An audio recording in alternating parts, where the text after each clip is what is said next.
Hey, Seth McCauley here with 6 Degrees or Less, and it's been quite a while since I've been able to do this and get the podcast going. So I'm back in the saddle. It's been a little over 2 years, and so I'm kind of shaking the rust off here, and thankfully I've got a very patient guest with me, with Kyle. Kyle is he's a friend, he's a mentor, he's a local HR legend and leader here in Oklahoma City, and was kind enough to and willing enough to be my guest on my reboot as I reboot my my podcast, 6 Degrees or Less. So Kyle, welcome, and why don't you kind of just give us a quick intro of who you are, what you do, what you're all about, and then we can kind of jump into the conversation. Well, sure. First off, I appreciate the opportunity to be part of the relaunch of your podcast, Seth. So thanks for that invite. It's the grand reopening. In other words, you were desperate because you were out of the circuit for so long, so that's why you landed on me. No, hardly the case. Obviously. So a brief introduction of myself. I was native Texan, born in Dallas. I currently live in Oklahoma City after living for 50 years in Dallas. And in Texas, I was in HR, leading HR teams and learning and development teams and the OD function as well for a number of different companies for a number of different years, for almost 30 years. And I won't bore you with what all that looked like. In 09, I took a role with a PE firm that had purchased a couple of organizations in the mortgage service industry that brought me to Oklahoma City. Okay. That brought me to Oklahoma City in 09. And the business model was not sustainable. We knew that going in. So by 11, we had a layoff.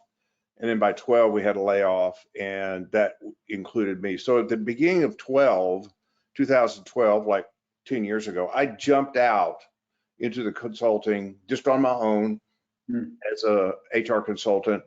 The good thing about that launch is I had about a 6-month runway. I had a 6-month notice that I was going to leave at the beginning of the year of 2012. So I had a lot of prep time, which provided me a lot of networking time, which we'll get into networking a little bit later. So that's kind of what I do professionally. I do and have been a volunteer for the Oklahoma Human Resources Society since I got here. Yep. So that would be since 09, so over 10 years. I served a number of different roles on their board of directors here in the local SHRM chapter in Oklahoma City. In fact, I'm immediate past president of that organization. Additionally, I've served at the state level on the Oklahoma HR State Council, volunteering there in a number of different roles. Currently, I'm the certification chair for the state council, and I've served on numerous conference committees and served this year on a conference committee with the OKHR, and will be serving next year as we deliver that conference product to the Oklahoma HR professionals. So that's kind of what I do on the HR side and the business side. Awesome. So that takes me to, I guess, one of my first things I always enjoy when I'm having these conversations to talk about like how we got connected, because sometimes, not often, but sometimes my recollection is a little bit different than other people's recollection, or maybe we have maybe it's the same story but with a little bit different twist. And so so when you talked about OCHRS, and I remember first time I met you was at the Will Rogers Theater, where OCHRS does their meetings today, and it was probably about 3 years ago. It would have been the summer of 2019, and it was our good friend Bruce Waller. Right. Was he's like me. He's a member of Dallas HR. He's a member of OCHRS. So I'd like to say I have dual citizenship. And so it was my very first OCHRS meeting, because I had just joined the company I was with, and based in Oklahoma City, and I was trying to get connected to the HR community, the HR network. And so it was nice to have kind of a wingman. So I knew Bruce from my Dallas HR days. And when I found out that he was going to be going to I think it was the June meeting, chapter meeting, I was like, oh, this is great, because I know Bruce, and I mean, anyone who knows Bruce knows that he's just, he knows everybody. He's just just so outgoing and gregarious, and he's just a friend to anybody. And so I remember being there with him, and somewhere before the main deal got started, he introduced me to you, and your name and reputation preceded you. I don't think you knew that, but yeah, no, it's all good. Because I remember when I met you, I was kind of like, oh man, this is the Kyle Killingsworth, because I had been, being on LinkedIn and being connected to the HR community. I mean, I had seen your name out there, and I had seen your posts, and as I was kind of getting introduced to the Oklahoma City HR scene, your name popped up quite a bit. So when I met you, I was kind of like, oh, this is Kyle. This is great. And so I remember that day, and I remember meeting you. And then I think, the summer went by, and we may have met a couple of other things, but then I remember being at HR Southwest in October of 2019, and you and I ended up being at a kind of a small, intimate birthday dinner for a fellow HR colleague, and then we ended up having dinner at the bar later on that evening, and I think that's where we really started kind of forming this friendship. So that's my recollection. So I don't know if you. Mine's very similar. I remember more about the conference in the fall of 2019 because we got to spend more time together there. Yeah. And so I think I agree with you there. I think that's when we really connected and started to build a relationship, was at that conference. Yeah, I agree. Well, so we talk a lot about, we do, you and I talk quite a bit about a lot of things, but my focus, in this time and this podcast, and why I created it, I created it for a number of different reasons. Number one, I thought, okay, there's a lot of people who know that they should be networking, or like I like to call it relationshiping. They know they should be doing it, but they don't know really how to do it, or they're not really good at it, and so they struggle with it. Or there's the second group that are they just don't know what they don't know. They can hardly spell networking, let alone do it. So maybe their early career, just got out of school, and they're like, I don't really know this whole networking thing. Or there's those people who just maybe they find themselves in transition, and so they're kind of in this spot where it's like, wow, I got to get back into this again. And I've always been a big believer in this idea that I use the word networking, and I know what it means, and I know but for me, I think sometimes it gets a bad rap, because I think a lot of times people think of networking as, I got to go to this event at this time, at this place, with this group of people, and I got to shake hands, I got to do this, and I got to collect business cards, and it's just kind of this exercise.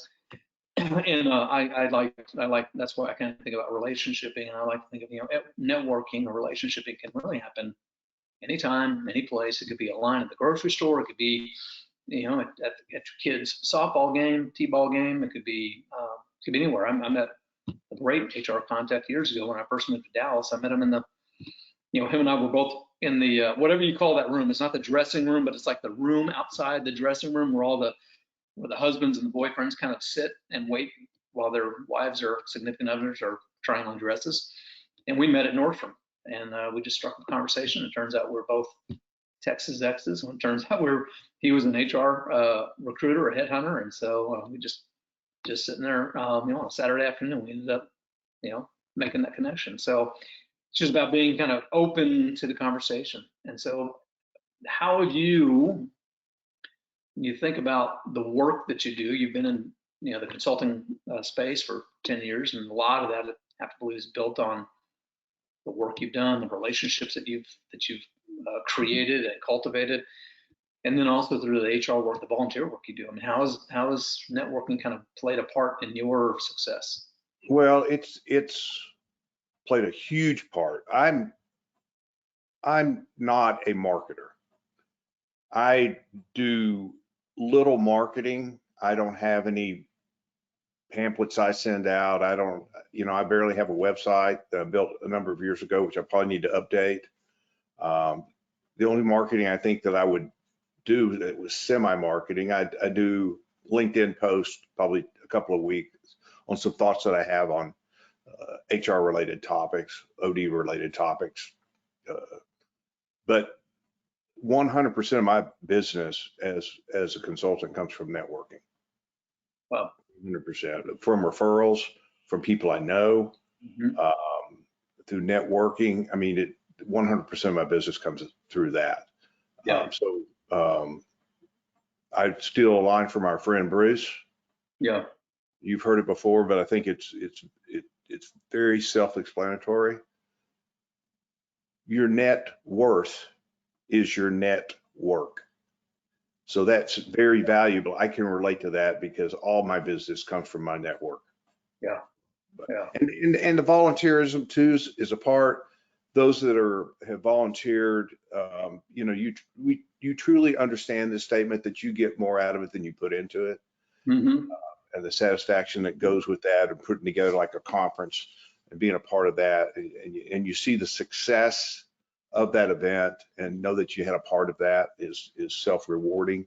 And also it builds your credibility with others that you're working with, builds those relationships as part of that network, and as part of your network, which, you know, I rely on for 100% of my business.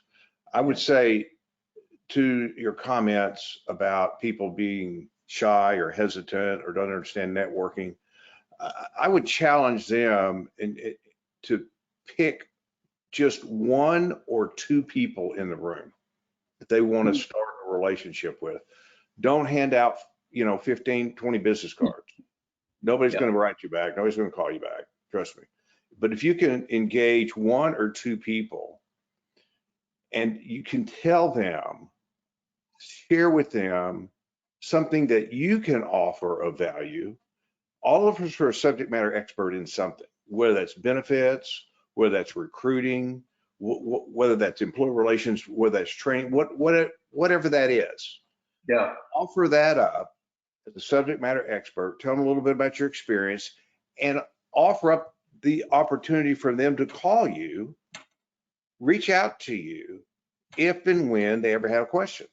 I had the coffee with our friend Danny Bogarts, director of OD, yesterday, and all that coffee was about, he'd reached out to me about succession planning. He's going to put together a succession management process for that Warren Cat organization. Yeah. So that's what we talked about, because I had just built one for a healthcare clinic, a healthcare company that's a long-term client of mine. So that network, that was a perfect example of networking, someone that could offer some expertise to someone who needed that expertise. And just one or two people is what I target at any networking event. No, I think you're right on. I think you know, let's go back to like the event, right? So kind of a traditional networking event, you know, a happy hour. So there's drinks, there's food, and so I like that idea of instead of trying to focus on the breadth of like, hey, I'm going to talk to as many people as I can. I like your approach. Instead, I'm going to focus on the depth. Yep. I'd really spend that time really kind of going deep with 1, 2, 3 people, get to know them and what they're about. And I would even offer up, maybe you find that you've got nothing in common at all, but you know what you do have is, you know, people who know someone who, like, so it's just, it's that, hey, I may not be able to help you, Kyle, but you know what? You mentioned, you mentioned succession planning. That's not my cup of tea, and I don't really have an experience in that, but guess what? I know Johnny over here, and I've known him for 5 years or whatever. Let me get you connected to Johnny. Bam. Great point. Great point. Yeah, that's it. I mean, and I always, it's kind of silly, but I challenge myself, and I can't believe I'm saying this, but I'm going to say it because, you know, this is about networking. I almost got to play a game with myself when I go to, you know, a networking event, happy hour. You know, most of the times I don't even bring cards because I'm kind of absent-minded and I forget them. a lot of times I get cards, but like a couple of things I do is when I'm having conversations, I test myself. I challenge myself to remember names and faces and companies and some interesting fact about that person as much as I can. Like, okay, all right, I met Kyle tonight. What do I know about Kyle? Okay, he likes to ski. He likes to spend time in Colorado. Know that, he's got a son kind of about my age, so I kind of I try to remember things. And then what I do, and if I get a card, great, but I try to do it without a business card. Like I try to I'm like, it's almost like I'm just going to close my eyes and pretend like I don't see the name there. I'm going to, and then what I do is almost immediately after, when I go back to my truck, I'll send, and I don't send just the obligatory LinkedIn request, like just, invite. I'll send a personalized invite. Kyle, really enjoyed getting to know you tonight. Loved hearing about the time you spent skiing in Colorado and Utah. You mentioned that that your son is getting ready to t-ball. Here's a t-ball organization in town that I'm familiar with. I think they do a great job. Love to connect over coffee sometime. And to me, like that's kind of that personalizes it. But to me, I try to do is I'd rather spend that time focused on a few people and really getting to have good conversation as opposed to, because I've seen the people and you've seen the people who are just there for the business cards. Like they're literally like, you can tell when they're done. Like you've talked for a few minutes, you've gone through like, this is what I do and this is what I'm about. And they're like, okay, next. And they're already kind of scanning the room for the next person. And I'd rather have the meaningful conversation. No, that's a great process that you've got in place there. It's fun for me because I like to kind of figure like, hey, okay, how did I do? Like, did I remember? And that's just me. I try to do. I mean, it's kind of that age-old thing. I don't remember. Maybe it was Dale Carnegie. It was someone who said that people love the sound of their name, and so I try to remember names as much as I can. And when I meet someone, I try as best I can. I'm not always best at it, but I try to use their name in conversation because it just builds that connection. But I'd be curious when you made that shift, and thankfully you had that 6 month that runway.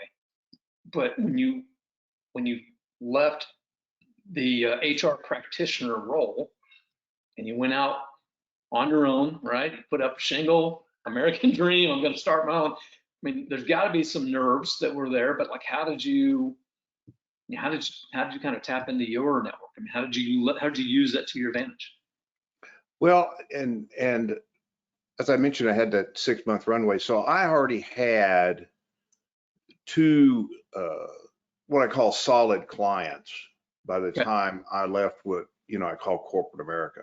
So I had a little bit of a foundation. I had put away some money to basically live off of for a period of time.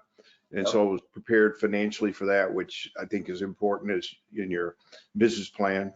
Yeah. I mean, if you want to eat, yeah. I mean, yeah, I like to eat, as you know, sometimes a lot.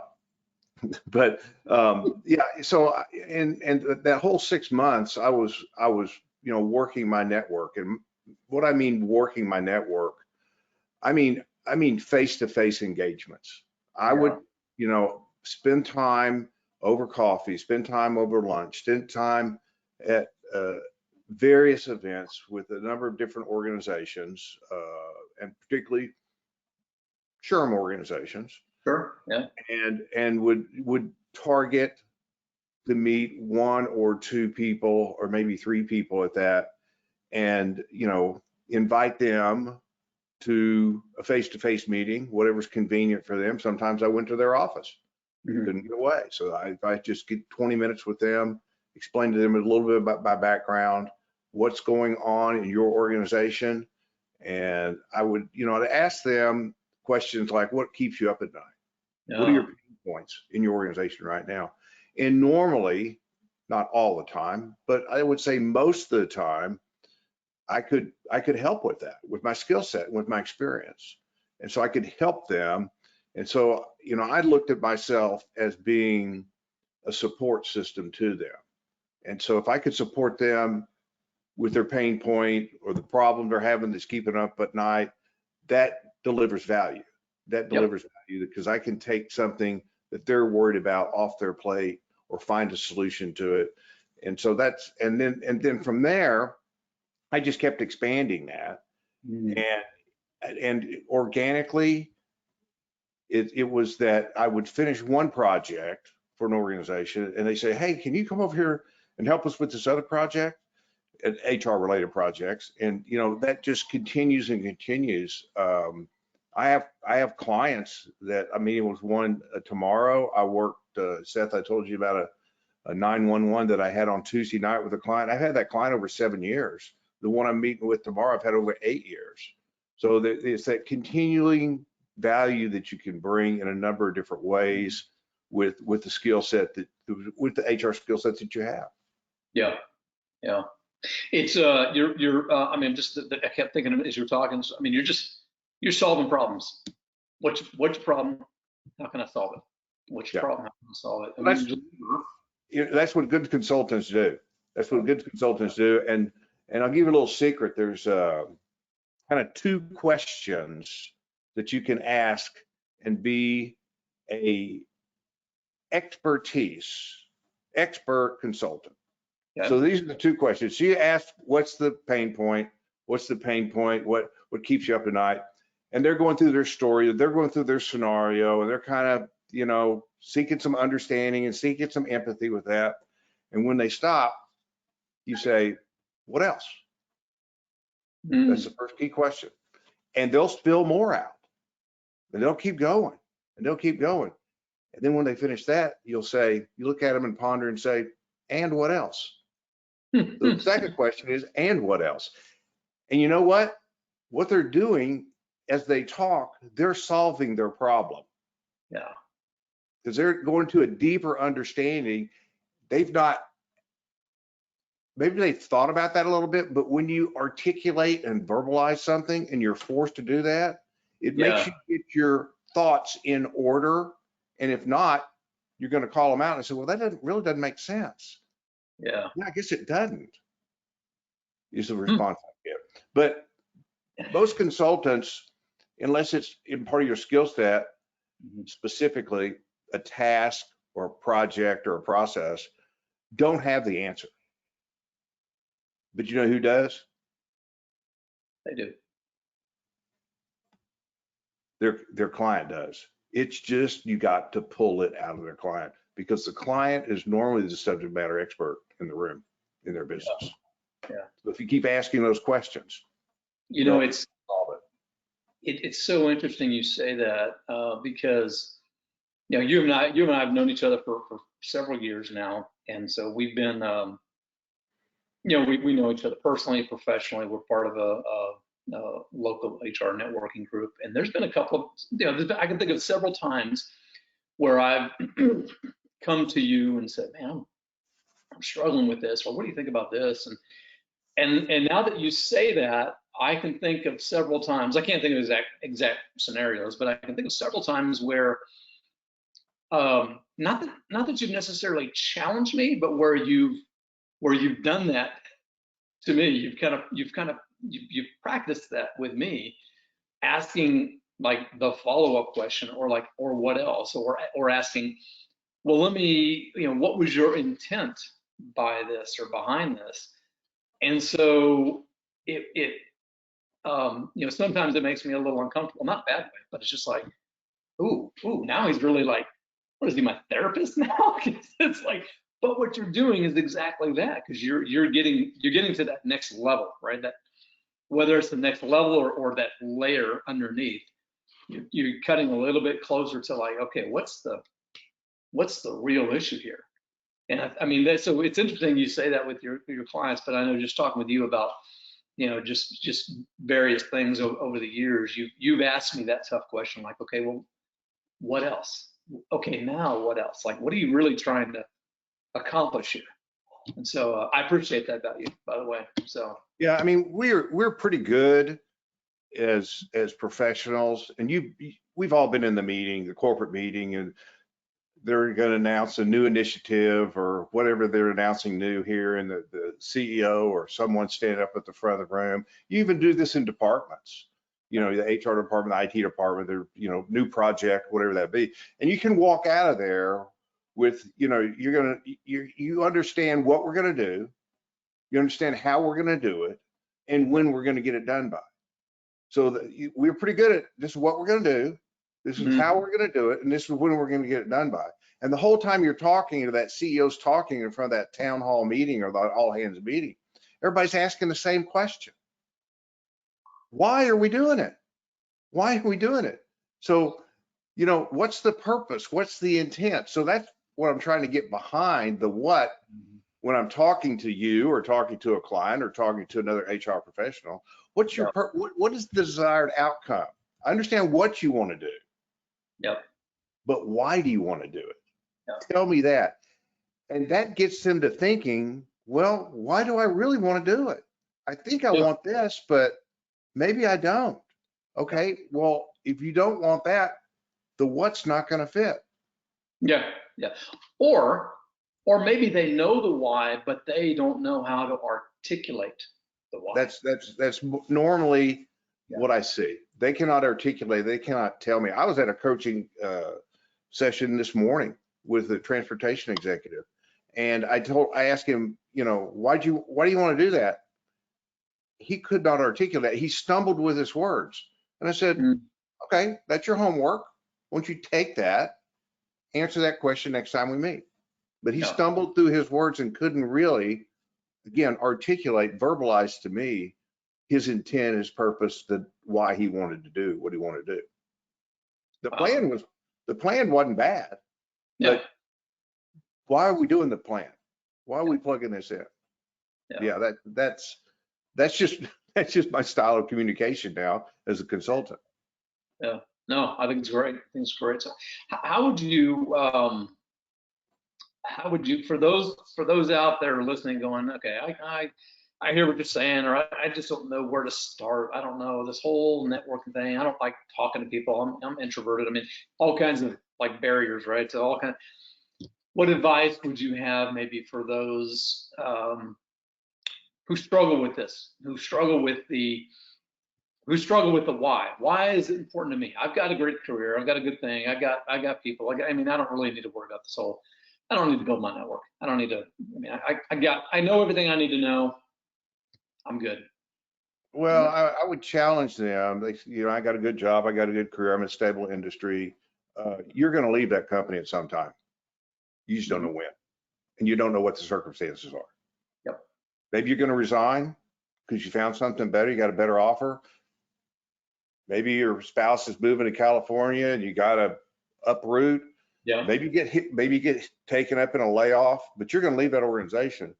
You need to have some contacts, a network, because the next job you're going to find is not applying on an app or on a website or on Career Builder. The next job you're going to find is probably going to be because of your network. And when they look at me like that, and I go, how did you get the job you did? Well, a friend of mine knew the recruiter. Oh, so it was through networking. Yeah, I guess it was. So the job you got, the previous job you had, how did you get that job? And most of the time they'll tell you a story about their brother-in-law or a friend or something that networked them in there, or they had someone inside the company that could champion them with the hiring manager. And so use them as an example. And I they'd mention somebody else that they know in a conversation, maybe a mutual friend. Oh yeah, I know them. How'd they get that job over there? Well, they knew the sales manager. Yeah. So they just help them convince themselves, ask them how they got their job, or their boss got their job, or their friend got their job. And most of the time, 2 out of 3 are going to say networking. So there's value to that network because we're all going to leave a job that we're in today, whether it's by your choice or not by your choice. Yeah. So they're kind of already doing it. They just don't know they're doing it. So here, I guess, kind of last question for you, and then we'll wrap things up. But so I was thinking about, it's been, almost 2.5 years since I, been in the seat and done the podcast. And I think the last time I did it would have been like January or February of 2020. So a lot's happened since then. There's this thing called the pandemic, all kinds of different movements and changes and political. I mean, there's been a whole host of things. And so the world has changed in the last 2.5 years. And so how have you seen, how does that impact networking and relationshiping? And I know that, you know, this, what we're doing over the video is so much more a part of everyday life. And this would have been like, I mean, this is almost, it was like a new cutting edge 2.5 years ago, and everyone was like, Zoom, what's Zoom? What do you want? You know, now it's just like, it's part of life. And so how do you think, you know, what is this virtual and kind of, and thankfully it feels like we're on the backside of the pandemic, and you know, meeting in person is not really a problem anymore, but you know, being on site and hybrid work and remote work and all those types of things, how is kind of the whole virtual networking thing changed in your opinion? I mean, Well, I think, of course, you know, for a long period of time, certain parts of the country could not get together face to face. And, you know, I think that's the preferred and best practice when you're talking about networking. You can network on Zoom or whatever platform you're on. You have, you know, 15 people on there, but one person can only talk at a time. So it's not like you can make the room. It's not like you could pick out 2 or 3 people like we discussed earlier and be able to target those 2 or 3 people in that group of 15 on Zoom. So it's very limited.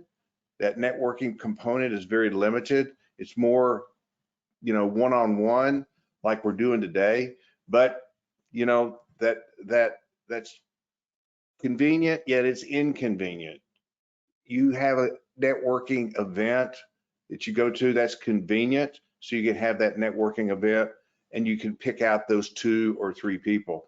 I think the other thing that the pandemic has done is impacted the labor force. I think we all have seen that in much different ways. The ability for an organization to attract and retain the talent they need to be successful is challenging. It's challenging because of several different dynamics. You know, recently we've been hit with this inflation. Before, you know, it was more, before pandemic, it's more come to the office. Now people want to work remotely, work from anywhere. And if the organization is not going to be flexible about working from home or even a hybrid schedule, then they'll be challenged with attaining and retaining the talent that they need. So that's the dynamics that change. And I think the companies that are doing better in that, attracting and retention, are those that are flexible. With the flexible work schedule, with the work from anywhere, hybrids models. The ones that are struggling are the ones that are not as flexible, that you got to come in the office. Now, granted, some roles, you know, I have mentioned a healthcare client. You know, you can't care for patients very well in certain procedures at all remotely. You know, you have virtual visits, I understand all that, but at times that healthcare giver needs to be on site probably most of the time in their patient care role. So that there are some jobs that. Now let's switch to the administrative side. The administrative side of our businesses. I would say probably some of those, if not most of those, can be done at home, can be done at home or away from the office, work from anywhere. I coach my clients to say work from anywhere because they're not always at home. They may be, you know, in a VRBO on the beach. I don't know. But again, it's work from anywhere. So those companies that are flexible, I think, are ahead. I would say too that the challenge in those companies is probably not with the HR team, with their recommendation about flexibility. The challenges are, in my book of business, are the leaders. The senior leaders are not as open as they should be. They had the mentality, some of them are old school, they had the mentality, if you're not at your desk, you couldn't be working. And so I think the challenge for us as HR professionals and leaders in our organization is to influence those leaders in the necessity in the marketplace now to be flexible with our, and one size is not going to fit all. That's not the thing. I think it's more of an individual or department basis. Don't write a policy company-wide, because it's not going to apply to everybody. It's not going to apply to everybody. So I think it's more one-off situations that we need to honor. And I think what I coach my clients to have a mindset of not compliance around a policy, that we got to be compliant with this work from anywhere policy, but be flexible on a one-on-one and let compassion rule the day. It's compassion versus compliance. So if you have the compassion mindset, it's going to work a lot better in your organization than a compliance mindset when you look at that particular policy, that particular practice that you have.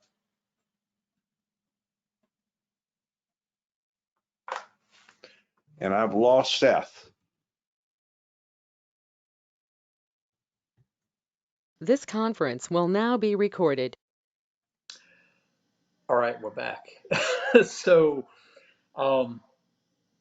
this break here, this was not planned, but I don't know that I could have planned it any better, because we were just talking about how much the world has changed in 2.5 years and what virtual, networking looks like and some of the challenges, and we experienced firsthand what some of those challenges are. I lost my connectivity on my computer here at home, so I improvised and I moved over to my mobile. So now I'm wrapping up this conversation on my phone. So Kyle, thanks for bearing with me. And so I think where I lost you, you were in the middle of talking. I just asked the question about how much things have changed in 2.5 years, and you had just started saying something great, and then I lost audio on you. I couldn't hear anything you were saying, and then my connection went out. So You'll have to watch the podcast when it comes out. I will. I will be sure to tune in, and I'm sure it was profound. Well, that's a question I have for you. When's the podcast coming out? Great question. I would say my plan is to get it out probably in the next week or two. So I need to do some work on my end. I'm actually getting someone to update my website. There's some edits that need to be done, some cleanup that need to be done. But yeah, I'd say in the next week or two. And what does this relaunch, talking about the future, hold? I think a lot of it's the same. A lot of it is just kind of focused on networking and relationshiping. But I think what I like to do, more is I like to spend, kind of like we did. I like to spend more time. When I started the podcast, it was kind of about a lot of kind of like how we, whoever my guest was, how we got connected, and kind of those types of stories. But I'd like to have it be more about the guest and what you're doing, what your experiences are, what you're focused on, what projects you're working on, what initiatives you work on, what story do you have to tell and share with others. And so that's kind of where I'm the direction that I'm heading with it. So Well, thanks again. yeah. Enjoyed it. Thank you for joining, being part of it. And again, I appreciate your patience with my technical difficulties. That's the challenges of the day. That was your question.